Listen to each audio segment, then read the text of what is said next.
Friends, स्वागत है आपका अपने YouTube channel topper exam group में। तो आइए हम लोग इस वीडियो में निर्देशांक ज्यामिति अर्थात कोऑर्डिनेट ज्योमेट्री के वो क्वेश्चन करेंगे जो अभी अभी आबकारी एग्जाम में पूछे गए हैं। 2025 में जो परीक्षा हुई है उसमें पूछे गए। तो सब बहुत सारे क्वेश्चन करेंगे और मैं आपको कॉन्सेप्ट बताऊंगा किस तरह के प्रश्न हैं और बढ़िया ट्रिक भी बताऊंगा। तो वीडियो को पूरा जरूर देखिएगा। आपके एग्जाम में भी ऐसे ही प्रश्न पूछेंगे जाएंगे मध्य प्रदेश कांस्टेबल एग्जाम में। और जो भी मेरे भाई बहन नए जुड़ रहे हैं चैनल पे, तो चैनल को जरूर सब्सक्राइब कर लीजिए। यहाँ आपको फ्री वीडियोज़ और बेस्ट ट्रिक उपलब्ध करवाई जाती है और सपोर्ट कीजिए, चैनल वीडियो को शेयर जरूर कीजिए। तो पहला क्वेश्चन है आपके सामने, देखिए पहला क्वेश्चन क्या पूछा गया है। देखिए आबकारी एग्जाम में 2, 3 दिया है निर्देशांक और 4 और 7 को जोड़ने वाले रेखाखंड का मध्य बिंदु क्या होगा। तो जब ऐसे दिया होता है, जब लिखा है इसमें 2, 3, अर्थात ये क्या है, ये x का निर्देशांक होता है और ये y का, ठीक है, ये y होता है। ये पहले जो लिखा होता है x होता है, ये क्या लिखा होता है y होता है। अब जब इसका मध्य बिंदु पूछे, ये हो गई एक रेखा और ये इसके निर्देशांक दिए हुए, एक तरफ का निर्देशांक दिया है 2, 3, एक तरफ का निर्देशांक दिया है 4 और 7, ठीक है। तो इसके बीच मध्य बिंदु का निर्देशांक पूछ रहा है। तो एक जांच करने के लिए x जोड़ के 2 का भाग करेंगे तो x निर्देशांक क्या होगा, x निर्देशांक होता है x1 प्लस x2 बटे 2। तो x1 क्या है, 2x1 है, 4x2 है, प्रश्न में दिया है। दोनों को जोड़ देंगे, 4 2 6 हो जाएगा, जोड़ देंगे और 2 का भाग दे देंगे। 6 में 2 का भाग दे देंगे तो मैं सीधे कर रहा हूँ 3 आ जाएगा। फिर देखिए ये 3 है, ये 3 y का निर्देशांक फिर ज्ञात करेंगे। 1 सेकंड रुकिएगा, इसको इरेज कर देते हैं। इसमें x बराबर आपका 3 आ जाएगा जब आप लोग मान रखेंगे तो, ठीक है। x बराबर कितना आ जाएगा, x का निर्देशांक 3 आ गया। अब y के निर्देशांक के लिए y1 का मान दिया है, y1 का मान यहाँ दिया है 3, y2 का मान दिया है 7। तो 3y1 प्लस 7 हो गया y2 बटे 2। मध्य बिंदु का निर्देशांक है ना, तो 2 का भाग देंगे क्योंकि 1:1 में विभाजित कर रही है। तो 1 + 1 2 हो जाता है, 2 का भाग दे दिया, ठीक। उसके बाद देखिए इसमें कितना हो जाएगा, 7 3 10, 10 में 2 का भाग दे देंगे, 5 आ जाएगा। तो x का निर्देशांक 3 आ रहा है, y का निर्देशांक 5 आ रहा है, तो यही उत्तर हो जाएगा। देखिए किसी ऑप्शन में दिया है 3 5, 1 सेकंड, चलिए देखते हैं। 3 5 4th ऑप्शन में दिया था, देखिए यही सही होगा। कैंडिडेट जो प्रश्न दिया था जिसका ये पेपर है उसका बिल्कुल गलत हो गया था, लेकिन आप लोगों का सही हो जाएगा यदि आप इस तरह से करेंगे तो। अगला प्रश्न देखिए दिया गया है, क्या दिया है, यदि एक बिंदु x y को 5 इकाई दाईं तरफ और 3 इकाई ऊपर अनुवादित किया जाता है, मतलब बढ़ाया जाता है, तो एक नया निर्देशांक क्या होगा। अब मैं आपको दिखाता हूँ बना के कोऑर्डिनेट। ये हो गया आपका x अक्ष, सॉरी y अक्ष, ये हो गया x अक्ष। x अक्ष को भुज बोलते हैं। आप लोग खड़े होकर हाथ फैलाइए दोनों तरफ, तो वो होगी आपकी भुजा। कैसी हो गई, भुजा के समान। तो x अक्ष हो गई, तो ये x अक्ष होता है, भुज हो गया। और जो ऊपर नीचे होती है वो y अक्ष होती है, ठीक है। तो नीचे y डैश होता है, माइनस मान होता है, ऊपर y होता है, इधर x का प्लस मान होता है, इधर x का माइनस मान होता है, यहाँ x डैश होता है, ठीक है। इतना ध्यान रखिए आप लोग। मैं एक वीडियो बनाया था निर्देशांक ज्यामिति के बारे में, बहुत ही अच्छा वीडियो, आप लोग जरूर जाके वहाँ देखिएगा, ठीक है। मैं वीडियो में, इस वीडियो के डिस्क्रिप्शन में उसकी लिंक दे दूँगा। अब क्या बोल रहा है, ये हुआ x y के निर्देशांक दिया है, क्या बोला है, ये x और y दिया है, ठीक। ये बीच में मैं समझ मान लेता हूँ। अब बोल रहा है 5 इकाई दाईं तरफ, ये हो गया। दायां वाला भाग कौन सा होगा, आप लोग हाथ फैलाइए, हाथ फैला के देखिए दायां वाला भाग कौन सा होगा। आपका दायां वाला भाग ये होगा और बायां वाला भाग ये होगा। अब क्या बोल रहा है, यहाँ x y है, एकदम बीच में मान लेते हैं, यहाँ पास x y है, ठीक। 2 सेकंड का प्रश्न है, बस आप समझ लीजिए। क्या बोल रहा है, 5 इकाई दाएँ तरफ जाता है, मतलब यहाँ से इधर 5 इकाई जाता है। तो x इधर क्या किस में होता है, x प्लस में होता है, तो इधर हो जाएगा x कितना जा रहा है दाईं तरफ 5, तो प्लस में 5 हो जाएगा, ठीक है। x + 5 हो गया, ठीक। अब क्या बोल रहा है, 3 इकाई ऊपर जा रहा है, यहाँ देखिए 3 इकाई ऊपर जा रहा है, तो ऊपर तरफ y का मान प्लस में होता है। 3 इकाई ऊपर जाएगा, मतलब यहाँ से 3 इकाई गया तो 3y प्लस में गया ना, तो y + 3 हो जाएगा इधर। तो कितना नया निर्देशांक क्या हो जाएगा, x + 5 और y + 3। बस बहुत ही x + 5 y + 3, बहुत ही इजी प्रश्न है, बस आपको ध्यान से पढ़ना है। और इसके हिंदी के जो शब्द दिए हैं ये थोड़ा सा कठिन दे देता है, तो इसको देखना है। तो आइए मैं इसका उत्तर दिखाता हूँ आप, ये देखिए सही उत्तर यही है, x + 5 y + 3। अगला प्रश्न है आपके सामने, बिंदु 3 4 और 0 0 के बीच की दूरी क्या होगी। तो ये बीच की दूरी का जो सूत्र होता है वो होता है, देखिए मैं दिखाता हूँ आपको। जब 2 बिंदु दिए होते हैं, देखिए बीच की दूरी का सूत्र होता है, 2 बिंदुओं x1 y1 और x2 y2 दिए हैं, तो इनके बीच की दूरी का सूत्र होता है d = अंडर रूट डी बराबर under root x2 minus x1। ये नोट्स मैं आपको दिया हूँ, टेलीग्राम में आपको मिल जाएगी, पूरा बहुत ही अच्छा इसमें समझाया गया है सारी चीज़ें। डी बराबर x2 माइनस x1 का whole square plus y2 minus y1 का होल स्क्वायर, ठीक है। और यदि मूल बिंदु से दूरी पूछा जाए, मूल बिंदु मतलब 0 0, एक बिंदु कहाँ है, मूल बिंदु में है 0 0। मूल बिंदु के निर्देशांक होते हैं जहाँ y भी 0 होती है और x भी 0 होता है, तो वहाँ से यदि किसी बिंदु की दूरी पूछी जाए तो केवल x1 और x1 और y1 का होल स्क्वायर का अंडर रूट हो जाता है, ये होता है मूल बिंदु से दूरी। तो इस प्रश्न में मूल बिंदु से ही दूरी पूछा है तो हम लोग ये वाला सूत्र लगा देंगे। है यही बेसिक सूत्र, लेकिन इसमें क्या होता है आपका एक x एक y 0 हो जाता है, तो इसमें जोड़ेंगे घटाएंगे 0 को तो इतना ही आ जाएगा, ठीक है। तो है यही वाला बेसिक सूत्र ये भी। ये देखिए ये होता है आपका x अक्ष और y अक्ष, इसमें जो ये होता है मूल बिंदु, इसके निर्देशांक होते हैं 0 0, ठीक है। तो इससे अब हम लोग इस प्रश्न में दूरी ज्ञात करते हैं। देखिए दिया है ना 0 0, तो इसमें भी वही सूत्र अगर आप लोग लगा देंगे x2 माइनस x1 का होल स्क्वायर, डी बराबर हो जाएगा, डी मतलब दूरी डिस्टेंस बराबर हो जाएगा x2 माइनस x1 का होल स्क्वायर। तो सीधे इसमें 0 0 है तो 0 हो जाता है, लेकिन अभी मैंने आपको सूत्र दिखाया कि मूल बिंदु से दूरी का सूत्र होता है इस वाले x का स्क्वायर और इसी के y का स्क्वायर, तो 3 का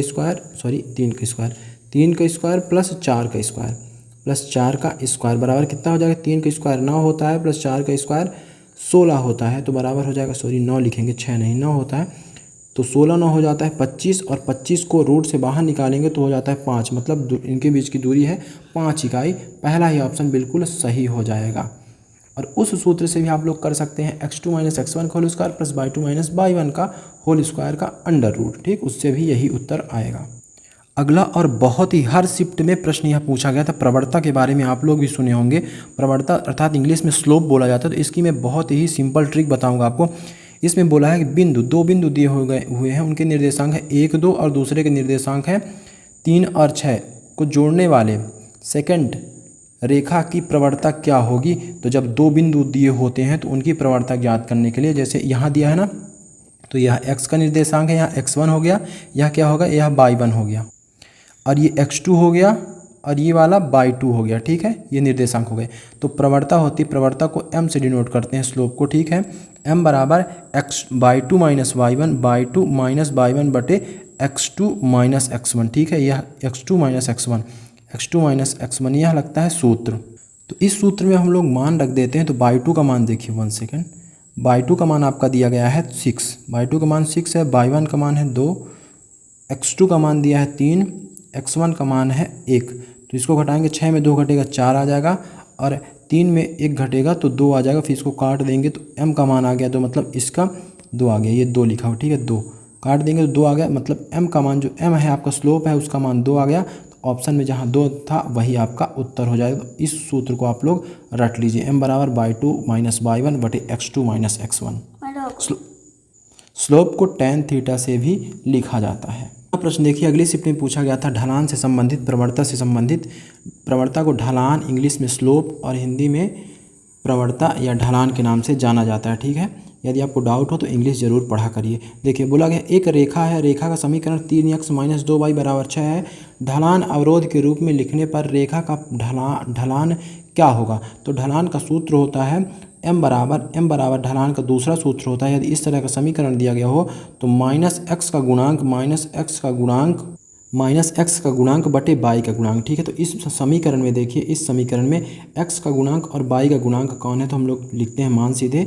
इसकी PDF आपको टेलीग्राम में या इस वीडियो के डिस्क्रिप्शन में इसकी लिंक PDF की मिल जाएगी, ठीक है, देखिएगा। अब हम लोग थोड़ा जूम करते हैं और देखते हैं x का गुणांक क्या है, मतलब x में गुणा किया गया अंक क्या है, 3 है, x का गुणांक 3 है। y का गुणांक क्या है, चिन्ह के साथ लेना है, y में गुणा किया हुआ अंक -2 है। तो m बराबर हो जाएगा, x का गुणांक आपका 3 है, तो क्या लिखना है, माइनस पहले से लिखा रहता है सूत्र में, और केवल माइनस x का गुणांक बटे y का गुणांक। y का गुणांक क्या है, -2, तो माइनस से माइनस कट गया, आपका मान आ गया m बराबर 3/2, अर्थात प्रवणता बराबर 3/2। ऑप्शन देखिए, ऑप्शन सेकेंड ऑप्शन में आपको मिल रहा है 3/2, यही सही उत्तर हो जाएगा। अगला प्रश्न देखिए, विभाजन सूत्र से संबंधित है। ये भी सूत्र बहुत ही महत्वपूर्ण है, लगभग हर परीक्षाओं में पूछा जाता है व्यापम के, तो ये भी पूछा गया था। बोल रहा है एक बिंदु P है, बिंदु A 3 2 और बिंदु B 9 8 को 1:3 के अनुपात में विभाजित करता है। तो P के निर्देशांक क्या होंगे, देखिए इस लाइन को, ये है रेखा, इसके निर्देशांक दिए हैं, इधर A है, ए का निर्देशांक है 3, 2, इधर बी है, इसके निर्देशांक दिए हैं 9 और 8, और यहाँ बिंदु पी है। इस रेखा को आंतरिक विभाजन, जब ना बोले आंतरिक या बाह्य विभाजन तो आपको मानना है आंतरिक विभाजन, और मैं आगे चल के इसी प्रश्न में बताता हूँ कि आंतरिक और बाह्य विभाजन क्या होते हैं। 1:3 में विभाजित करती है, ठीक है। अब मैं आपको क्या दिखाता हूँ, अब मैं आपको दिखाता हूँ इसका सूत्र क्या होता है। ये है पीडीएफ में दिया गया विभाजन सूत्र, जो मेरी खुद के हाथ की पीडीएफ है, आपको ये मिल जाएगी उसमें टेलीग्राम में या व्हाट्सएप ग्रुप में, ठीक है। देखिए सेक्शन फार्मूला बोलते हैं, विभाजन सूत्र बोलते हैं। विभाजन सूत्र यहाँ दिया गया, इस तरह की यदि रेखा दी गई हो और उसको कितने अनुपात में विभाजित कर रहा है वो भी दिया गया हो, और निर्देशांक दिए हों इन किनारों के। तो देखिए इस बिंदु के निर्देशांक कितने लिखे हैं, x, y लिखे हैं, तो इसी का निर्देशांक ज्ञात करने के लिए प्रश्न में बोला गया है। तो इसका सूत्र होता है x का निर्देशांक होता है, x का मान होता है m इधर है ना, m1 x2 इधर वाले से गुणा होगा, x2 का गुणा इधर से होगा, और x1 का गुणा इस वाले से होगा, n से होगा, ठीक, इस वाले अनुपात से होगा, ठीक है। फिर बटे में m प्लस n, दोनों को जोड़ देंगे, बटे में m प्लस n। आंतरिक विभाजन के लिए जब प्रश्न में कुछ ना बोला जाए तो आंतरिक विभाजन वाले में प्लस का चिन्ह लगता है। और यदि प्रश्न में बोल दिया है बाह्य विभाजन, यदि बाह्य विभाजन के लिए आपसे पूछेगा तो प्रश्न में बोलेगा कि बाह्य विभाजन कर रहा है, यह बिंदु बाह्य विभाजित कर रहा है, तो उसके निर्देशांक ज्ञात करिए। तो बाह्य विभाजन का सूत्र केवल यहाँ प्लस के स्थान पे यहाँ और यहाँ माइनस हो जाता है, ठीक है, इतना अंतर होता है। अब बाई का देखिए, बाई का भी निकालने के लिए ऐसे ही होता है। इधर देखिए बाई का मैं आपको दिखाता हूँ जूम करके। बाई के लिए भी m1 का गुणा जो होता है, m का गुणा होता है उसके विपरीत वाले से, y2 से जिस तरह से x2 का हुआ है, और n का गुणा y1 से नीचे, दोनों में m प्लस n ही होंगे, ठीक है। चलिए इस सूत्र में हम लोग रखते हैं, ध्यान से इस सूत्र को याद कर लीजिए। देखिए यहीं नीचे बाह्य विभाजन का सूत्र भी लिखा गया है, केवल इसमें माइनस हो गया, इसमें भी माइनस हो गया, बाकी सेम टू सेम है। आइए अब सीधे इसमें मान रख देते हैं। क्या है, p के निर्देशांक है x, y, मैं मान लेता हूँ p के निर्देशांक है x, y। तो x का मान ज्ञात करने के लिए क्या किया जाता है, x का मान ज्ञात करने के लिए m x2 plus n x1 बटे m प्लस n, ठीक है। इसमें मान रखते हैं। कितने अनुपात में बांटा है, 1:3 में, तो 1:3 में, तो ये m है ये n है, ठीक। तो x2 का मान क्या है, ये वाला है x2 x1, सॉरी ये b वाला है x2 y2, ये वाला है x1 y1। तो इसमें जो मान दिया गया है, x का निर्देशांक आगे लिखा होता है, y का निर्देशांक बाद में लिखा होता है। तो इसमें देखिए x2 का मान क्या है, x2 का मान दिया गया है 9, x2 का मान यहाँ देखिए ये 9 दिया गया है, ठीक है। तो 9 गुणे 1 करेंगे तो 9 1 कम 9 हो जाएगा। उसके बाद देखिए अब आपको समझ में आएगा, ये है आपका x2, इसका गुणा होगा इधर वाले से m से, ये है x1, इसका गुणा होगा इधर वाले से n से, ठीक है, ये mn है, ठीक है। लिखते हैं अब 9 का गुणा हुआ आपका 1 से, 9 का गुणा होगा 1 से इधर वाले से, ये है m अनुपात, ये है n अनुपात में बांटा है, ठीक है, ये मान लेते हैं, ठीक। इधर गुणा होगा 9 का 1 से, तो 9 आ गया, फिर प्लस का चिन्ह बीच में प्लस लिख दिए। अब n का गुणा x1 से होगा, ये है x1 और n का मान है 3, तो 3 और 3 त्रिकाई 9 हो जाएगा, 3 त्रिकाई आपका 9 हो जाएगा। तो 9 लिख दिए, बटे में क्या है m प्लस n मतलब ये 1 + 3 = 4 हो जाएगा। तो 9 9 18 बटे 4, 18/4 आ गया, मतलब इसका भाग देंगे तो 4 चौक 16, 4 बार में जाएगा। अब बचा 2 इसके काटेंगे तो 4.5 आ जाएगा, ठीक है। 4 x का मान कितना आ गया, 4.5। अब चलिए हम लोग y का मान ज्ञात करते हैं। मैं आपको बहुत ही बेसिक ढंग से और बहुत ही आराम से समझा रहा हूँ, ताकि आप इस तरह का एक प्रश्न कर लेंगे तो इस तरह के आने वाले 1000 प्रश्न आपसे बन जाएंगे, ठीक है। तो वीडियो को पूरा जरूर देखें, छोड़ के मत भागिएगा। आइए अब y का मान ज्ञात करते हैं। y लिखेंगे, y बराबर हो जाएगा। अब y का निर्देशांक कौन सा है, जो दूसरे नंबर पे लिखा होता है वो y है, तो y2 का गुणा m से होता है इधर वाले से, तो ये 8 है, 8 में 1 का गुणा होगा तो 8 1 कम 8 हो जाएगा, फिर बीच में प्लस का चिन्ह होता है, ठीक है। जो सूत्र अभी लिखा था वही है, केवल x के स्थान पे y हो जाएगा। इधर y का मान 2 है, ठीक है, x का मान 3 था, y का मान 2 है, तो y का गुणा इधर वाले n से होता है, y1 का गुणा, तो ये n जो है, n का मान है 3 और y1 का मान है 2, तो 3 दूनी 6 हो जाएगा। अब फिर क्या होगा, इसमें दोनों में m प्लस n का भाग होगा, m a का है और n कितना है, 3 है, तो इसको जब लिखेंगे अच्छे से तो 8 6 14, 14/4 हो जाएगा। तो भाग देंगे इसका, तो 4 तिहाई 12 3.5 y का मान आ गया। अब देखिए कितना आ गया पी का निर्देशांक, पूरा डिलीट करते हैं। पी का निर्देशांक आ गया आपका 3.5 एक्स का मान आया था, सॉरी 4.5 एक्स का मान आया था, और वाई का 3.5। देखिए किसी ऑप्शन में दिखाई दे रहा है, बिल्कुल आपको मिलेगा किसी न किसी ऑप्शन में आपको मिलेगा। देखिए यहाँ पास 1 सेकेंड रुकिएगा। तीसरा ऑप्शन देखिए सबसे नीचे आपको दिखाई दे रहा होगा, ये वाला, कौन सा, ये वाला सबसे नीचे वाला, ये 4.5 और 3.5 यही उत्तर है।